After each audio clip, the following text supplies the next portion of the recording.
There's a good chance you used something that required lithium today. If you used a smartphone or a smartwatch or plugged in your hybrid or electric vehicle or even used a motorized toothbrush, lithium played a part in your life today.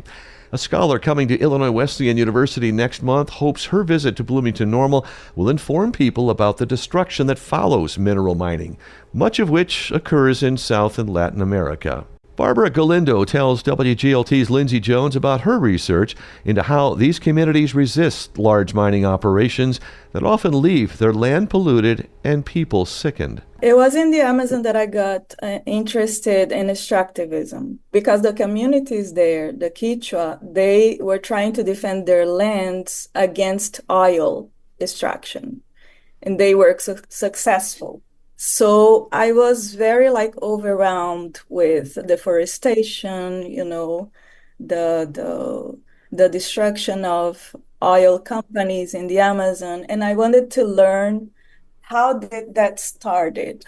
So I decided when I started my PhD, I decided to work on mining, to study mining as like a cultural and historical matrix of extractivism in Latin America. You mentioned a couple of times earlier that it was a hot topic for a number of reasons. Is there anything in particular that makes it such a hot topic right now? Yeah, it is a hot topic because of the energy transition, the extraction of lithium. So we have the lithium triangle in Argentina, Bolivia, and Chile, where we have like communities that resist against lithium extraction. And we have also like an expansion of this lithium like operations in Brazil, for instance, in the state of Minas Gerais, in the Valley do Jequitinhonha, and I believe so in Mexico too. So we will see like an expansion of lithium mining operations in the continent on the continent. So I think mining is very relevant to think about climate change. I think something that has been growing in popularity for some time, this is not that new, is Uh-huh. the use of electric vehicles in the US and I guess in other places as well. But it's on my mind here because we have an electric vehicle plant in town. But I also know that as there's a demand for more electric vehicles, there's also a demand for minerals, right? And so I wonder, is there any concerns or correlations between an increased demand for these resources and more extractive production in Latin America?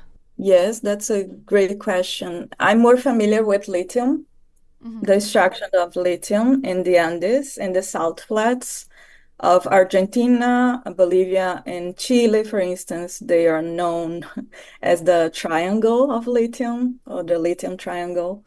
So the communities, the indigenous communities that live in these places, they're not happy with this, in general, especially when you have like in Argentina, in northwest Argentina, in Jujuy and Salta, where you have like 33 communities who are together to like say no to the lithium extraction because of the water. When you think about also the salt, their salt flats, they have like a different relationship with the salt flats. They extract salt to live, and this for like centuries. They say that the salt flats are their family, are their mother, for instance. So they have like a very different relationship with this nature. It's not only the water per se, the conditions of survival for these communities, but also the spiritual relationship that they have with their land. There's Yeah. no room for that kind of nuance, that kind of relationship when it comes to economic production and demand in general. Yeah, exactly. So the lithium mining in Latin America is a hot topic right now because there are like many communities who question that after the extraction they will be able to survive in their lands. So, what are some of the consequences that you observed of these big extractive projects going forward and being a part of the landscape of these areas? I think the pollution side of it is the worst because it has like long effects and it like kills slowly people, animals, of course.